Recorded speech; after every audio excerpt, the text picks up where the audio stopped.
Est-ce que vous connaissez Webtoon? Une application avec plus de 100 millions de téléchargements. Il y a même littéralement une version coréenne qui s'appelle Naver Webtoon.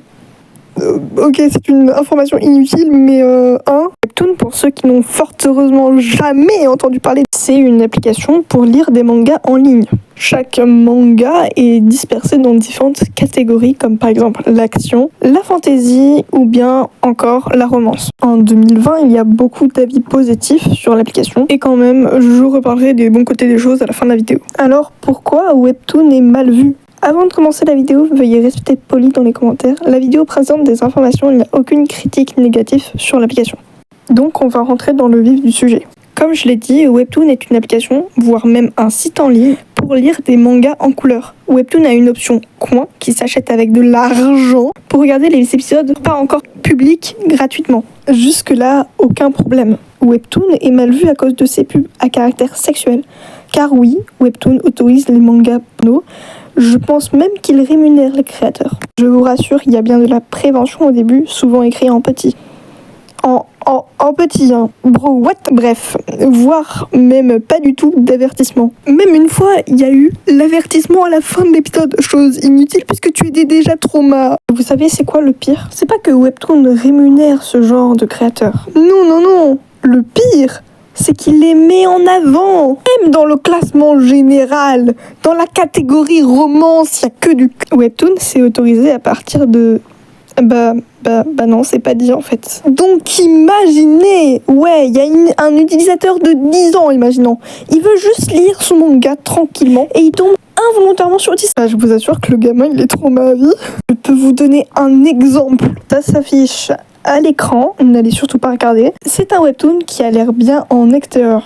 Quoique non en fait. L'épisode qui m'a traumatisé, je pense que c'est un épisode qui contient du... Parce que la meuf lui dit d'arrêter, mais que nenni, lui, il fait rien, il continue. Et dites-vous que ce webtoon est toujours accessible. Bref, on va passer à un autre sujet qui est les catégories. Bien qu'il y ait plusieurs catégories, comme ce que j'ai cité au début, celles qui reviennent le plus souvent, c'est bien la romance et le drama.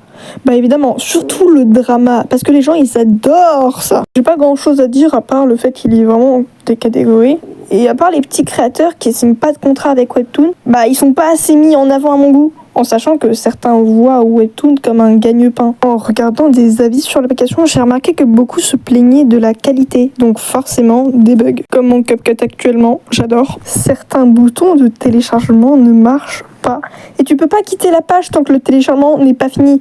Et je vous dis que quand tu as 144 épisodes en cours de téléchargement et que tu peux pas annuler ou partir, bah ça fait chier quoi. Autre chose, quand tu télécharges un épisode, enfin quand tu y arrives quoi, après un certain temps, les épisodes sont expirés et ils sont impossibles à lire hors Wi-Fi. Sur ce, je peux comprendre, mais il est impossible de retéléchargement. Et ça, c'est encore plus chiant. Si vous êtes aussi radin et pauvre que moi, vous savez qu'attendre les épisodes, c'est pénible de base.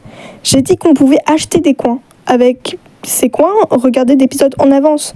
Ou sinon, regarder la suite des épisodes en Deadly Pass. Rappel, à la fin, quand un créateur a fini sa série, le webtoon passe en Deadly Pass. Et donc, devient payant. Le Deadly Pass se débloque tous les jours à 16h. Et quand l'occasion se présente, tu peux regarder des pubs, ce qui revient quand même à donner de l'argent à Webtoon. Donc vous allez me dire, ah bah ça va si ça se débloque tous les jours à 16h. Sur ce, je peux pas vous contredire. Mais vous savez où est-ce qu'il est mon problème? Pas les derniers épisodes de Deadly Pass sont payants. C'est-à-dire que t'as aucun moyen de détourner ça. Si t'es pauvre ou même avare, t'as pas envie de donner de la thune, frère. Du coup, bah tu sauras jamais la fin de ton webtoon. Puisque tu sauras jamais la fin, bah tu vas pleurer dans ton coin en maudissant webtoon. Et j'ai vu quelqu'un qui se plaignait pour la même raison que moi. Donc bon, autre chose. À cause de l'attente due à la création d'épisodes ou même du fait de gagner de l'argent, beaucoup de gens se désintéressent des séries car, par exemple, après je sais pas combien d'épisodes, les deux personnages s'embrassent. Enfin, catégorie drama. Hein. Ah bah t'as tellement attendu que ça te fait absolument rien. Tu vois, tu te rends compte que bah t'as plus envie de lire et t'arrêtes. Alors que t'attendais ça depuis le début en fait. Je pourrais pas dire que Webtoon c'est les plus gros rats de France. Je crois aussi des États-Unis. Mais ça reste bien, malgré le fait que Webtoon mette en avant du PH, qu'il y ait énormément de bugs au niveau du téléchargement, qu'il n'y ait pas de limite d'âge, que les catégories sont inadaptées, que Webtoon sont des énormes rats qui dansent sur la chanson de Cheese tout en de l'argent. Et ça reste un endroit où tu peux lire. Et perso, j'ai une zone de confort dans les mangas d'action et de baston. Fantastique de temps en temps. Il y a pas souvent d'attente et du coup, c'est bien. Sur ce, c'est tout ce que j'ai à dire. Ce qu'il y a de bien. Tu peux lire tes séries confort. Et donc, c'est la fin de la vidéo. Au passage, laisse un commentaire. Ça prend 2 minutes, même pas. Ça ferait trop plaisir. Plus que des likes en tout cas. Et sur ce, moi je vous dis bye bye.